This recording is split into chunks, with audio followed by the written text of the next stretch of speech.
এই বিষয়গুলো খেয়াল রাখবেন। যদি আপনি আমি চাই, এটা একটা হাদিস, যদি আপনি আমি চাই, পছন্দ করি যে আল্লাহ পাক আমাকে বেহিসাব রিজিক দান করুক, চাই না আমরা? রিজিক মানে সম্মান, জ্ঞান, খাবার, কাপড়, বাসস্থান, রিজিক, সবকিছু রিজিক। আমাদের সবকিছু রিজিক। জ্ঞানও আমাদের রিজিক, রিজিক না? সুস্থতা রিজিক না? খাবার, কাপড় চোপড়, বাসস্থান, সন্তান সন্ততি, স্ত্রী সন্তান, এগুলো কি রিজিক না? যদি আপনি চান রিজিক প্রশস্ত হোক, তাহলে একটা কাজ করবেন, একটা কাজ। সেই কাজটা হচ্ছে আত্মীয়তার সম্পর্ক বজায় রাখবেন। কি করবেন? আত্মীয়তার সম্পর্ক বজায় রাখবেন। আত্মীয়তার সম্পর্ক বজায় রাখার জন্য কিছু মৌসুম আসে, যেমন রমজান মাস একটা মৌসুম। এই রমজান মাসে নিজে খাবেন, আত্মীয়দেরকে হাদিয়া দিবেন, তাদের বাসায় রমজানের বাজার পৌঁছে দিবেন, ঈদের হাদিয়া পৌঁছে দিবেন। আত্মীয়তার সম্পর্ক জোড়া লাগবে। কোনো কোনো ক্ষেত্রে মাহফিলে দান করার চাইতে নিকট আত্মীয় পরিবারের পিছনে খরচ করলে বেশি নেকি হয়। বিশ্বাস করলেন না? মনে করতে পারে এটা আল্লাহর রাস্তায় ব্যয়, এর চেয়ে কি বড় ব্যয় হতে পারে? হ্যাঁ, হতে পারে। সবচেয়ে উত্তম ব্যয় হচ্ছে আপনার পরিবারের পিছনে ব্যয়। হালাল টাকা থেকে, হালাল উপার্জন থেকে যে ব্যয়টা আপনি পরিবারের পিছনে করেন, এটা সর্বশ্রেষ্ঠ ব্যয়।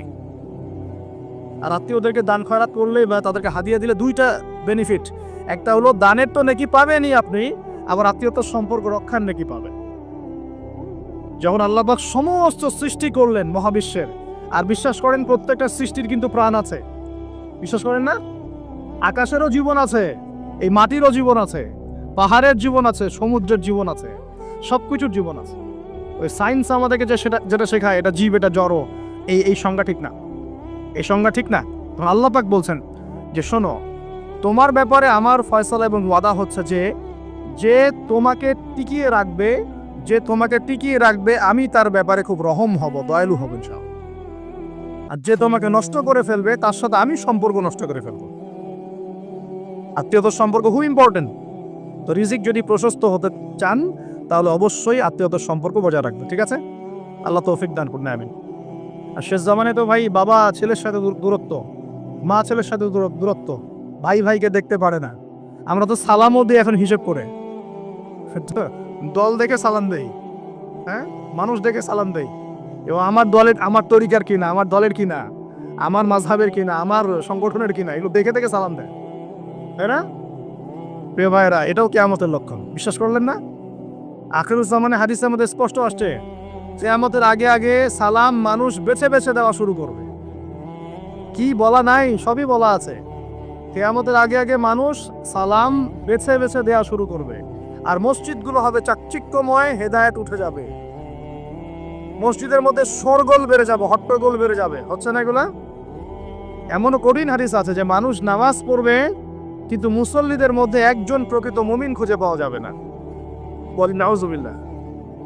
বহু মানুষ নামাজ পড়ছে, সুদ খাচ্ছে না?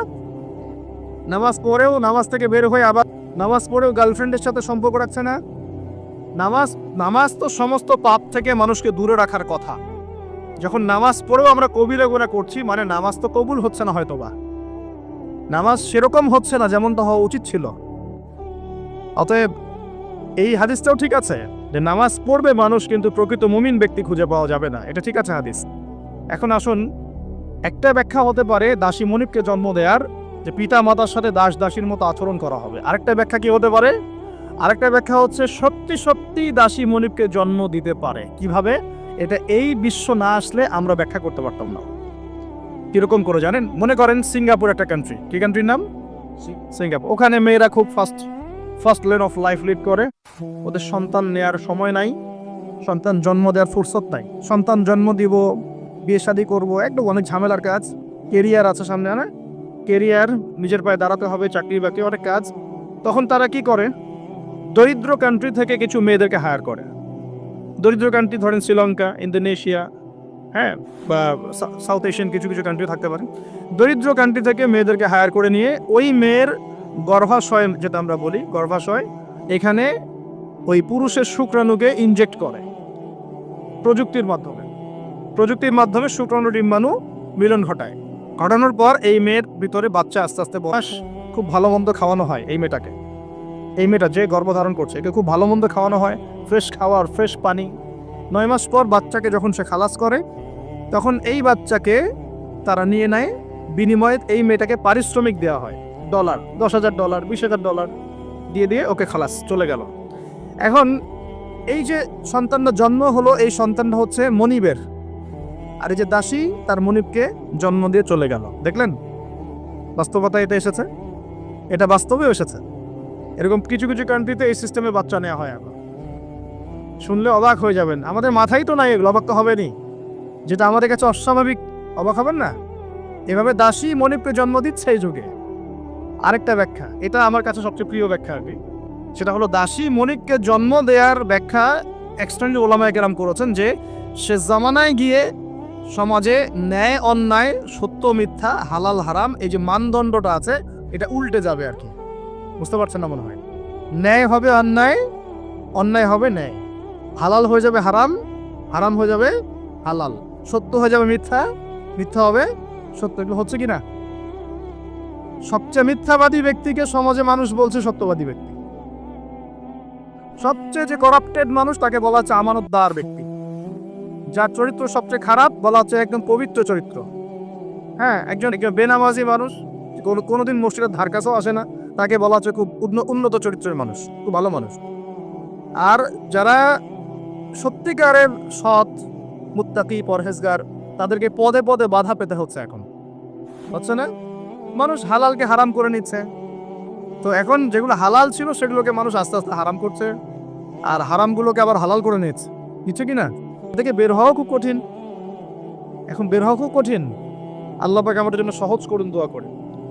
কঠিন তবে অসম্ভব নয়, কঠিন তবে অসম্ভব নয়। দান সদকা বাড়াতে হবে, জাকাতগুলো প্রদান করার সিস্টেম তৈরি করতে হবে, ওসর দিবেন, গবাদি পশুর জাকাত দিবেন, এবং অপচয় কমাবেন, দুর্নীতি কমাবেন, টাকার 2 নম্বরই কমিয়ে দিলে এবং আমানতের খেয়ানত কমিয়ে দিলেই ইনশাআল্লাহ একটা জাতির জন্য আল্লাহ পাক আসমান এবং জমিনের বরকতের দরজা খুলে দেবেন ইনশাআল্লাহ। আল্লাহ ওয়াদা করেছেন, এটা এইভাবে সলভ হওয়া সম্ভব। পরে বলবো কিছু কথা ইনশাআল্লাহ। তো এখানে আমার কাছে এই ব্যাখ্যাটা বেশি পছন্দ। নবীজিকে বলছেন কিয়ামতের সাইন বলেন, কিছু সাইন বলেন। নবীজি বলছেন দাসী মনিবকে জন্ম দিবে, তার অন্যতম ব্যাখ্যা হলো শেষ জামানায় হক বাতিল, ন্যায় অন্যায়, সত্য মিথ্যার মানদণ্ড উল্টে যাবে। এটা হয়েছে কি না? আরেকটা সাইন তিনি বলেছেন, এটা ভালো করে শোনেন। নবীজি বলছেন সাল্লাল্লাহু আলাইহি ওয়াসাল্লাম যে কিয়ামতের আগে আগে ওয়ান্তারাল হুফাতাল উরাতাল আলাতা রিয়া আশ-শাই ইয়াতাতাওয়ালুনা ফিল বুনিয়ান। নবীজি বলছেন কিয়ামতের অন্যতম নিদর্শন হবে সমাজের সবচেয়ে নিকৃষ্ট শ্রেণীর মানুষ, নিকৃষ্ট বলতে দরিদ্র, একদম দরিদ্র, যার পায়ে স্যান্ডেল পরার টাকা ছিল না, গায়ে জামা কেনার টাকা ছিল না। হুফাতাল উরাতাল আলাতা রিয়া আশ-শাই, রাখাল, রাখাল, রিয়া আশ-শাই মানে রাখাল, একদম রাখাল শ্রেণীর মানুষ। এরা কি করবে? ইয়াতাতাওয়ালুনা ফিল বুনিয়ান, এরা উঁচু উঁচু বিল্ডিং নির্মাণ করবে না, বরং উঁচু উঁচু বিল্ডিং নির্মাণের প্রতিযোগিতা করবে। কি করবে? এখানে নির্মাণ করা, ইয়াতাতাওয়ালুনা মানে কিন্তু বানানো না, মানে কি করা? কম্পিটিশন করা, প্রতিযোগিতা। আপনার 10 তলা, আমার 11, আপনার 12, আমার 13, আপনার 15, আমার 20। এই যে ইয়াতাতাওয়ালুনা ফিল বুনিয়ান, এই যুগটা চলছে না এখন? এই যুগটা কি 200-300 বছর আগে ছিল? তাহলে বুঝতে পারছি না সময় কাছাকাছি। এটা বোঝার জন্য কি পিএইচডি করার দরকার আছে? চোখ কান ফুললেই তো দেখা যায়। ইয়াতাতাওয়ালুনা ফিল বুনিয়ান, কারা করবে? ধনীরা না, ধনীরা প্রতিযোগিতা করবে না, বলা হচ্ছে একদম দরিদ্র মানুষরা প্রতিযোগিতা করবে। এখন উত্তর দেন তো দেখি, কিভাবে গরিব মানুষ এরকম বিল্ডিং নির্মাণের প্রতিযোগিতা করতে পারে? অন্যের সম্পদ আত্মসাৎ করতে পারলে। মানে 1 নম্বর পদ্ধতিতে করা সম্ভব না, 2 নম্বরই করতে হবে। ঠিক আছে? আরেকটা অপশন হচ্ছে যদি গুপ্তধন পান, যদি মাটি থেকে গুপ্তধন বের হয়। হ্যাঁ, গুপ্তধনও বের হয় তো, আল্লাহ পাক তো ধন দিয়েছেন মুসলিমদেরকে, দেন নাই? ওই যে মধ্যপ্রাচ্যের কান্ট্রিগুলো দেখবেন, আজকে থেকে 60-70 বছর আগে তাদের অবস্থা দেখবেন, তারা বেদুইনের মতো জীবনযাপন করত। তারপরে 60-70 বছর হলো যে পেট্রোলিয়াম বের হয়েছে, ব্ল্যাক গোল্ড, যেটাকে আমরা বলি ব্ল্যাক অয়েল, ব্ল্যাক গোল্ড। মানে এই পৃথিবীতে সোনা দিয়ে এখন এক্সচেঞ্জ করা যায় না, এই পৃথিবীতে পেট্রোলিয়াম দিয়ে এক্সচেঞ্জ করা হয় ডলারের সাথে। এই পেট্রোলিয়ামটা হচ্ছে এখনকার গোল্ডের মতো দামি জিনিস। এটা যখন থেকে তারা পেয়েছে, তারপর থেকে দেখেন বিল্ডিং, কারো 50, কারো 60, কারো 100, কারো চলছে, হচ্ছে না? অথচ আজকে থেকে 50 বছর আগেও অবস্থা এমন ছিল না। ইয়াতাতাওয়ালুনা ফিল বুনিয়ান। আর কি বাকি আছে কিয়ামতের আলামত বলেন? আর কি বলবো? এই দুটোর মধ্যেই সব পড়ে যাবে। এবার এই ব্যক্তি উঠলেন। কোন ব্যক্তি? ওই যে জিবরাইল আলাইহিস সালাম। এবার উঠে চলে যাচ্ছেন, আর সবাই চুপচাপ বসে আছেন। মানে অনেক সময় হয় না, খুব চুপ করে সব বসে থাকে, সাইলেন্স, পিন ড্রপ সাইলেন্স। এবার নবী সাল্লাল্লাহু আলাইহি ওয়াসাল্লাম নিজে বলছেন, ইয়া ওমর, হে ওমর, আতাদরি মানিস সাইল, তুমি কি জানো এই ব্যক্তিকে যে প্রশ্ন করলো, কে চলে গেল প্রশ্ন করে? তখন নবীজিকে ওমর রাদিয়াল্লাহু আনহু বলছেন, আল্লাহু ওয়া রাসূলুহু আ'লাম, আল্লাহ এবং তার রাসূলই ভালো জানেন এই ব্যক্তিকে। নবীজি বলছেন, ইন্নাহু জিবরিল, এই ব্যক্তি হচ্ছে জিবরাইল আলাইহিস সালাম। সুবহানাল্লাহ। আতাকুম ইউআল্লিমুকুম দীনাকুম, তিনি এসেছিলেন তোমাদেরকে তোমাদের দ্বীন ইসলাম শেখাতে। তিনি এসেছিলেন তোমাদেরকে তোমাদের দ্বীন শেখাতে। কেন আসছেন তাহলে? দ্বীন শেখাতে। তাহলে দ্বীনের প্রশ্ন কয়টা বের হলো? ইসলাম কাকে বলে, ঈমান কাকে বলে, ইহসান কাকে বলে, কিয়ামত কবে হবে। তাহলে দ্বীনের পড়াশোনার মধ্যে কিয়ামতের আলামতগুলো পড়তে হবে না?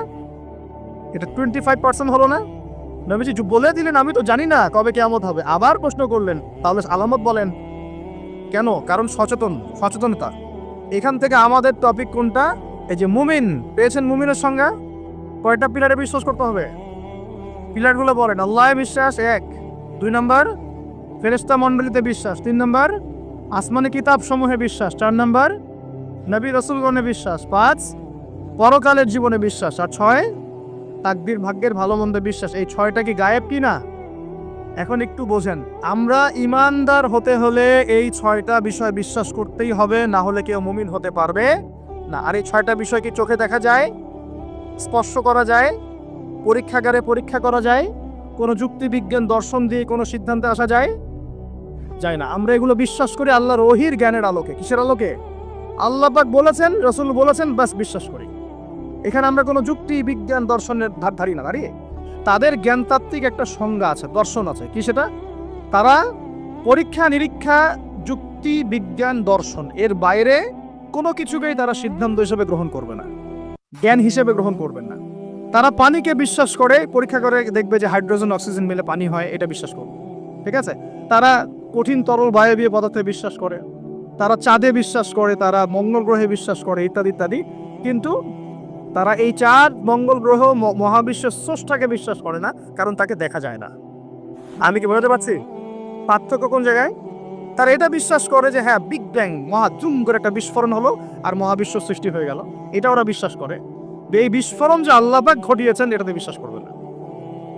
বুঝতে পারছেন না মনে হয়? তারা বিশ্বাস করে যে হ্যাঁ, এই যে পানি খাচ্ছি, পানি একটা জিনিস, তরল পদার্থ খাচ্ছি, কিন্তু এই পানি যে কেউ সৃষ্টি করেছেন এটাতে তারা বিশ্বাস করবে না। তারা মনে করে হাইড্রোজেন অক্সিজেন মিলে পানি হয়, কে সৃষ্টি করলো সেটা তিনি বিশ্বাস করবে না। এটাকে আমরা ফিলোসফির ভাষায় বলি এপিস্টিমোলজি। কি বলি? খুব কঠিন শব্দ। এপিস্টিমোলজি মানে হলো জ্ঞান তত্ত্ব। কি তত্ত্ব? ওদের জ্ঞান তত্ত্ব হচ্ছে যে পরীক্ষা নিরীক্ষা পর্যবেক্ষণ ছাড়া কোনো জ্ঞান নেওয়া যাবে না। কিন্তু আমরা দেখি আল্লাহকে আমরা পরীক্ষাগারে পরীক্ষা করতে পারবো, ফেরেশতাকে পারবো, জিন জাতি, আমাদের আত্মা, রূহ, কবরের আযাব, জান্নাত জাহান্নাম, হ্যাঁ ওই যে কবরের ফেরেশতা আসবে, প্রশ্নোত্তর, হ্যাঁ ওই যে কিয়ামতের মাঠে সূর্য নেমে আসবে, ঘামবে মানুষ, হ্যাঁ তারপরে যে আগের নবী রাসূলগণ, আগের আসমানি কিতাব, তাকদীর ভাগ্য, আগামীকাল কি হবে, এগুলোকে পরীক্ষাগারে প্রমাণ করতে পারবেন। এই কারণেই তারা আমাদের এই ধর্মীয় কনসেপ্টে বিশ্বাস করে না। আমি কি বুঝতে পারছি কেন বিশ্বাস করে না? ওদের সাথে আমাদের জ্ঞানতাত্ত্বিক আদর্শের দর্শনে পার্থক্য আছে। এখন এই কারণেই তারা যেহেতু স্রষ্টায় বিশ্বাস করে না, এখন মানুষের সৃষ্টি তত্ত্ব দিতে হবে, একটা দিতে হবে না? কেমন করে মানুষ সৃষ্টি হলো, কোত্থেকে আসলো, কেমন ছিল আমাদের আদিম পুরুষরা, দিতে হবে কিনা? এই কারণে বিভিন্ন মতবাদ তারা দিয়েছে, এই অ্যামিবা থেকে, ওই কোষ থেকে, অমুক থেকে, তমুক থেকে, এর মধ্যে একটা দিয়েছে ওই যে বিবর্তন থেকে। দেখেন নাই? আচ্ছা, এগুলো এমনি না, কারণ ওদের দর্শনটা চাপিয়ে দেওয়ার জোরপূর্বক চেষ্টা করা হচ্ছে এখানে, আর কিছু না। এখানে যে বিশ্বাস করে যে আমাদের একজন স্রষ্টা আছেন আল্লাহ রাব্বুল আলামিন, এবং তিনি প্রথম সৃষ্টি করেছেন আদম আলাইহিস সালামকে, তাকে নাম জ্ঞান শিক্ষা দিয়েছেন, তার পাঁজর থেকে হাওয়া আলাইহিস সালামকে সৃষ্টি করেছেন, জান্নাতে রেখেছেন, পরীক্ষা নিয়েছেন, শয়তান প্রলুব্ধ করেছে, তাই না? তারপর আমরা দুনিয়াতে চলে এসেছি, আমরা এসেছি জান্নাত থেকে পৃথিবীতে, এবং আমাদের পিতা, আদি পিতা আদম আলাইহিস সালাম। এই কনসেপ্ট যে বিশ্বাস করে তার কি বিবর্তনের প্রয়োজন আছে? আর যেহেতু ওরা এই কনসেপ্টে বিশ্বাস করে না, এই কারণে একটা সৃষ্টি তত্ত্ব দেওয়ার খাতিরে এইসব মতবাদ দিয়ে দিয়েছে।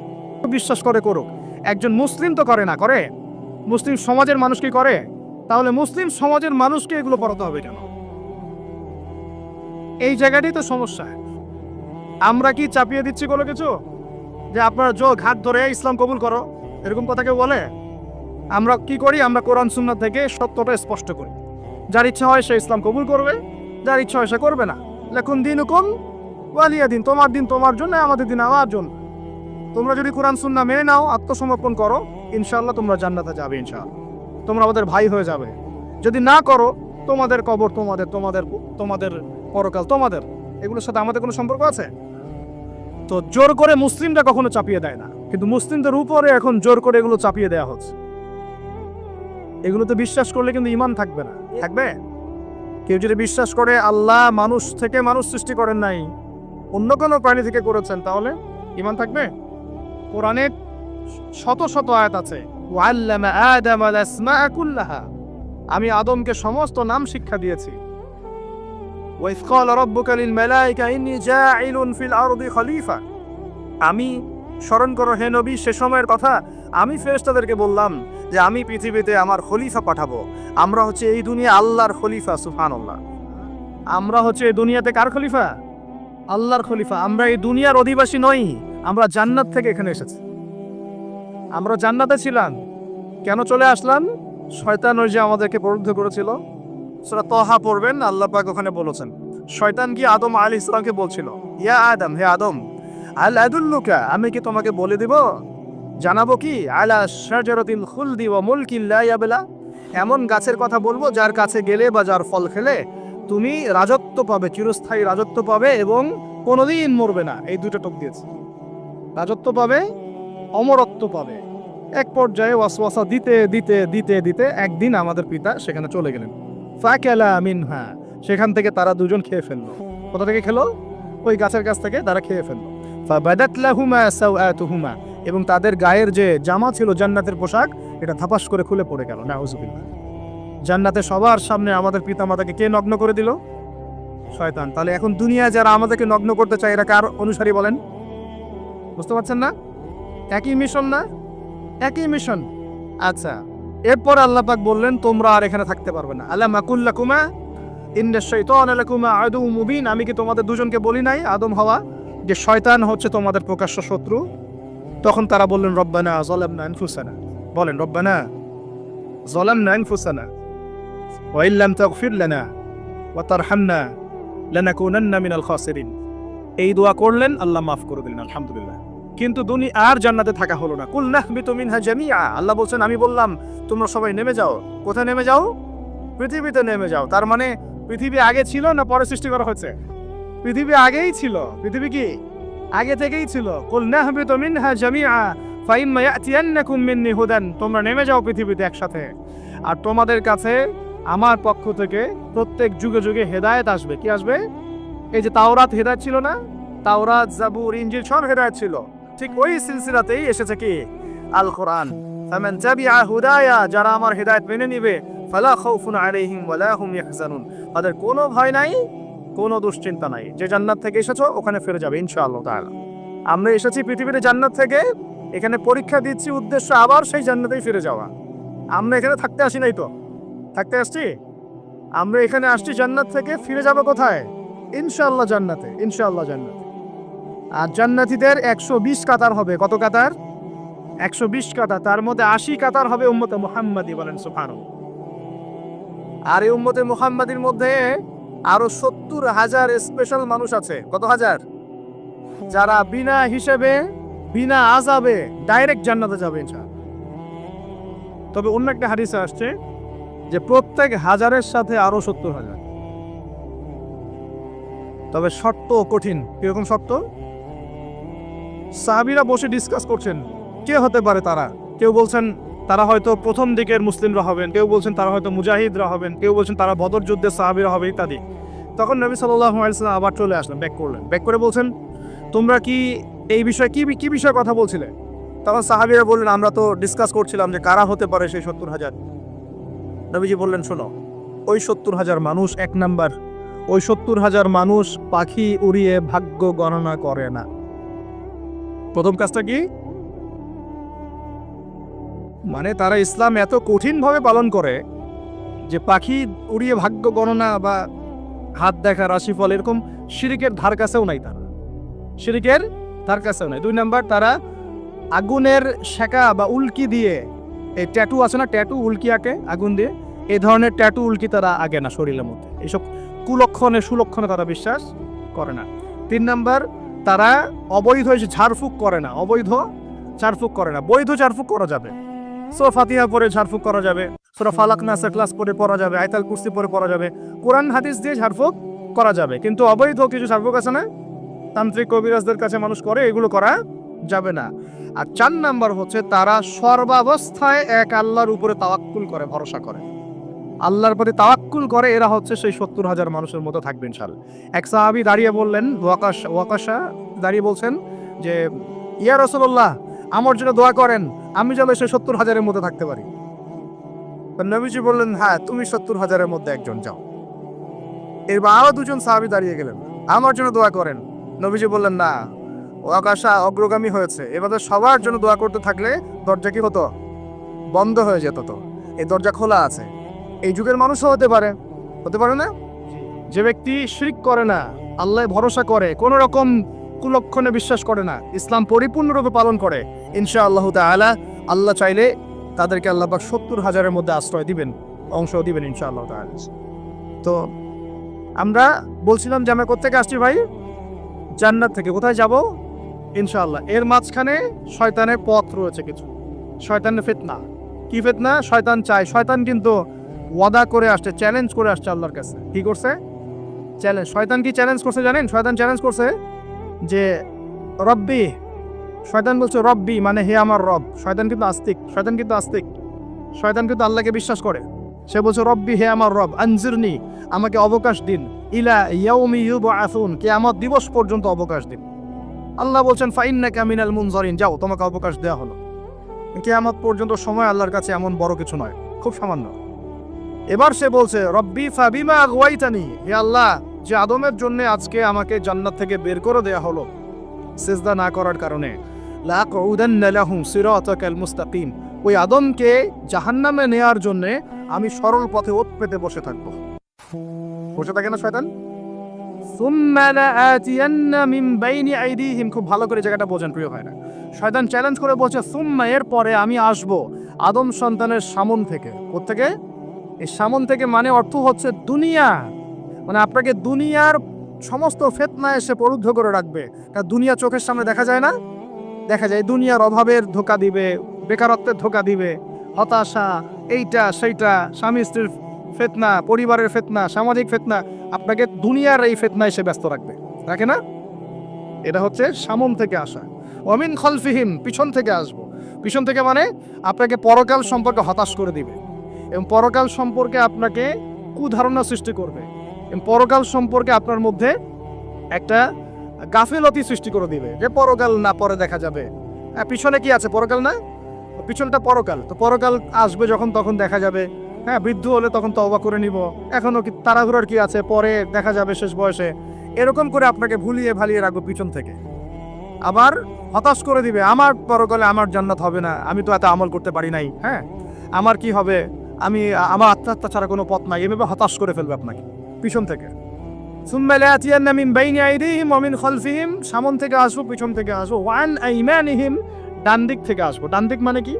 এটার ব্যাখ্যাও চমৎকার। ডান দিক মানে কি? আমি বলি না ডান পক্ষ খুব ভালো মনে করি না, ডান পক্ষ ভালো, ডান দিকটা ভালো, শুভ মনে করি তো। ডান দিক হচ্ছে আপনাকে নেক্সট সুরতে সে ধোকায় ফেলবে।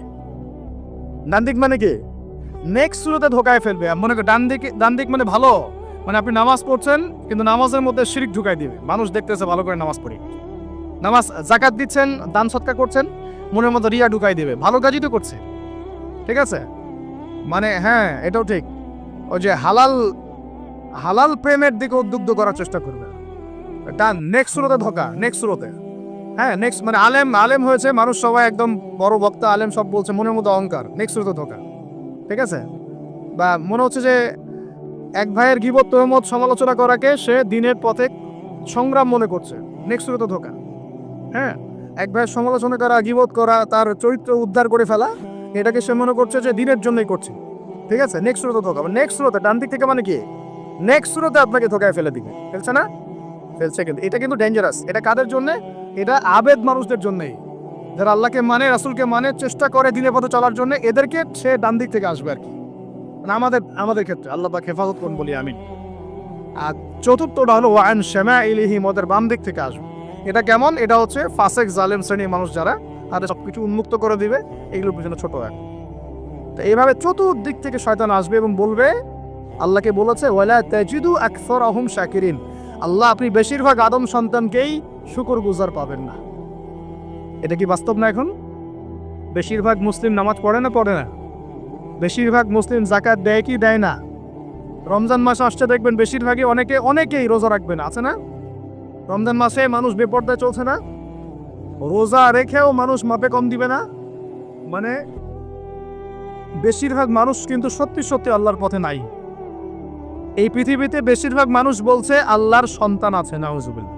বেশিরভাগ মানুষকে আমি পথভ্রষ্ট করে ছাড়বো, শয়তান কিন্তু বলে গেছে, এবং সেটা কিন্তু বাস্তব হচ্ছেও। আল্লাহ পাক অন্য সূরায় বলেছেন ক্বালিলুম মিন ইবাদিয়াশ শাকুর, আমার শুকরগুজার বান্দা খুব কম হবে। কি হবে? কম হবে। হাদিসের মধ্যে আসছে যে তোমরা ৭৩ দলে ভাগ হয়ে যাবে। কত দল? তার মধ্যে একটা মাত্র দল জান্নাতে যাবে। কয়টা দল? মা আনা আলাইহি ওয়া আসহাবি, আমি যার উপর আছি, আমার সাহাবীরা যার উপর আছেন। তো বুঝতে পারছি যে জাহান্নামে বেশিরভাগ মানুষই যাবে, অল্প মানুষই জান্নাতে যাবে। তবে জান্নাতীদের মধ্যে বেশিরভাগ হবে উম্মতে মুহাম্মাদের মতে ইনশাআল্লাহ তাআলা। আর তবে সুসংবাদ আছে। সুসংবাদ কি? আল্লাহ রাব্বুল আলামিন আমাদের নবীজিকে একটা ওয়াদা করেছেন, এটা গিফট, হাদিয়া দিয়েছেন। কিরকম হাদিয়া? আমাদের নবীজিকে আল্লাহ পাক বলেছেন, হে মুহাম্মদ সাল্লাল্লাহু আলাইহি ওয়াসাল্লাম, তোমার উম্মতের মধ্যে কোনো ব্যক্তি যদি আসমান জমিনের সমান গুনাহ করে কিন্তু তার আমল নামায় শিরকের কোনো পাপ থাকে না, শিরকের কোনো গুনাহ নাই, আমি তার সামনে আসমান জমিন সমান ক্ষমা নিয়ে হাজির হব ইনশাআল্লাহ। মানে যে ব্যক্তি লা ইলাহা ইল্লাল্লাহ মন থেকে পড়েছে, আমল করার চেষ্টা করেছে, শিরক থেকে বেঁচে থাকার চেষ্টা করেছে, ইনশাআল্লাহ একদিন না একদিন সে জান্নাতে যাবেই যাবে। এটা তো খুশির কথা আমাদের জন্য। আল্লাহ পাক আমাদেরকে তাওহীদপন্থী বানাক এবং শিরক থেকে বাঁচিয়ে রাখুন, দোয়া করুন। এখন মুমিনের সংজ্ঞা তো বুঝলেন।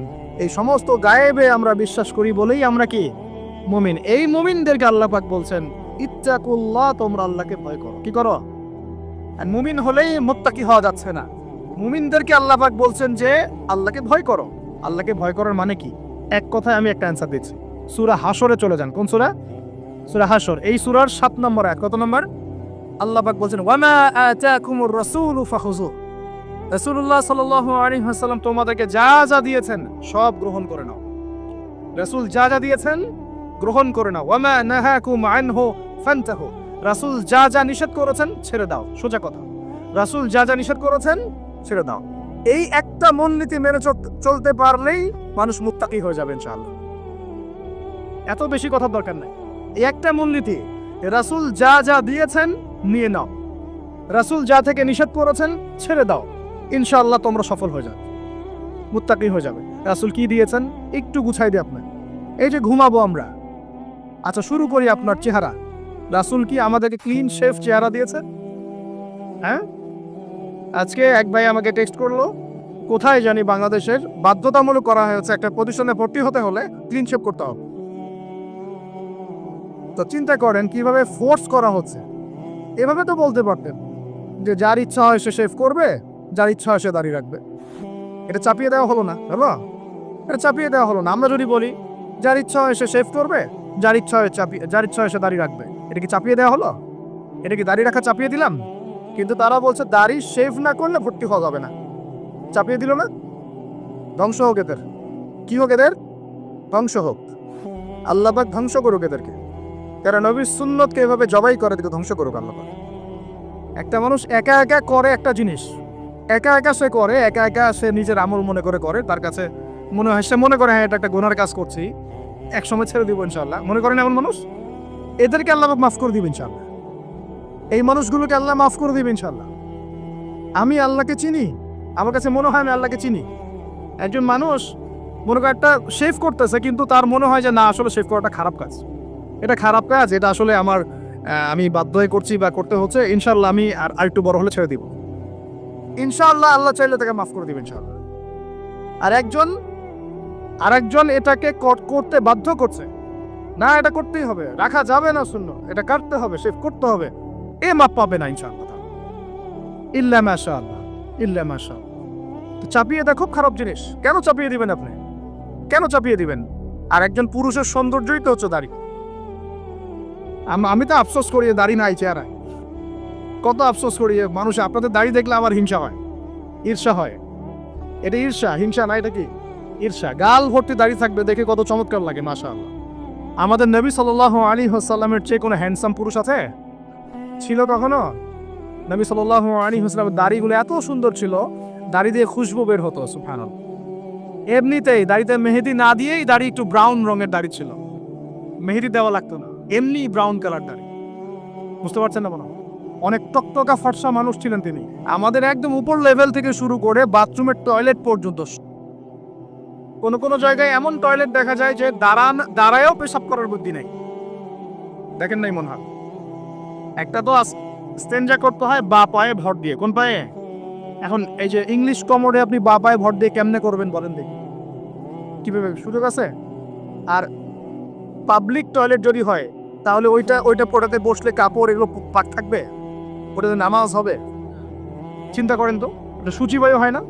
আর কিছু দেখলাম যে এরকম কিছু বোল বা বাটির মতো রেখে দিয়েছে, ওখানে দাঁড়ায় দাঁড়াই ধরে ধরে করতে হবে। হ্যাঁ, এখন দেখা যায় কোনো মানুষের হাইট 6 ফুট, কোনো মানুষের 5 ফুট, কোনো মানুষের 4 ফুট। এখন যদি ম্যাচ না করেন কি করবে? বাপ যদি ঠিক না হয় কি করবে? চিন্তা এগুলো দেখেন নাই মনে হয়? দেখবেন, ঘুরতে থাকেন। আল্লাহ পাক কি বলেছেন? সিরু ফিল আরদ, জমিনে বিচরণ করো, ঘোরো, জমিন ঘুরে দেখো, ফানজুর, দেখো কাইফা কানা আকিবাতুল মুকাদ্দিবিন, আল্লাহর বিধান যারা অস্বীকার করেছে ওদের কি পরিণতি হয়েছে দেখো। ঘুরতে বলেছে আল্লাহ পাক। তো দেখেন আমাদের সব সুন্নতগুলো কেন জানি আস্তে আস্তে ওইদিকে চলে যাচ্ছে। আল্লাহ পাক বাঁচাক আমাদেরকে। চেহারা থেকে শুরু হবে, আপনার কথাবার্তা, আপনার চাল চলন, আপনার আকীদা, পোশাক পরিচ্ছদ, বাথরুম, পরিবার, আপনার ব্যবসা, আপনার ইবাদত, জিকির আজকার, তাসবিহ তাহলিল, সমাজ পরিচালনা এবং রাষ্ট্র পরিচালনা পর্যন্ত প্রত্যেকটা কাজ নবী সাল্লাল্লাহু আলাইহি ওয়াসাল্লামের সুন্নত মতো করার পাক্কা নিয়াত করতে হবে। কতটুকু পারি না পারি আল্লাহ দেখবেন, কিন্তু চেষ্টা করতে হবে ইনশাআল্লাহ। ব্যক্তি পর্যায়ে তো পারবো নাকি? এখানে তো আমাকে কেউ ফোর্স করবে না, করবে? আমি যদি দাড়ি ছেড়ে দেই কারো কিছু বলার আছে? আপনি যদি হালাল খান কেউ কিছু ফোর্স করবে আপনাকে? আপনি নামাজ ঠিক মতো পড়েন, রোজা রাখেন, তাসবিহ তাহলিল করেন, জিকির আজকার করেন, আপনার পরিবারে পর্দা কায়েম করেন, কেউ কি ফোর্স করবে আপনাকে? উপরের লেভেলে হয়তো আমরা ইম্পোজ করার ক্ষমতা আমাদের নাই, ওটা পরে। আগে ব্যক্তি জীবন ঠিক করেন, আগে ব্যক্তি জীবন ঠিক করেন, পরিবার ঠিক করেন, আপনার অর্থনীতি ঠিক করেন। ইনশাআল্লাহ তাআলা আল্লাহ পাক আমাদেরকে প্রকৃত মুত্তাকি বানিয়ে দিবেন সব।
এটা না আপনার বাইরে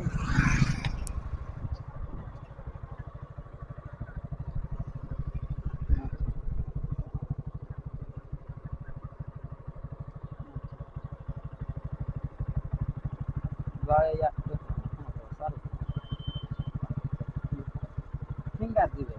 সে ফিঙ্গার দিন হবে আমি জানি না। ও নাগি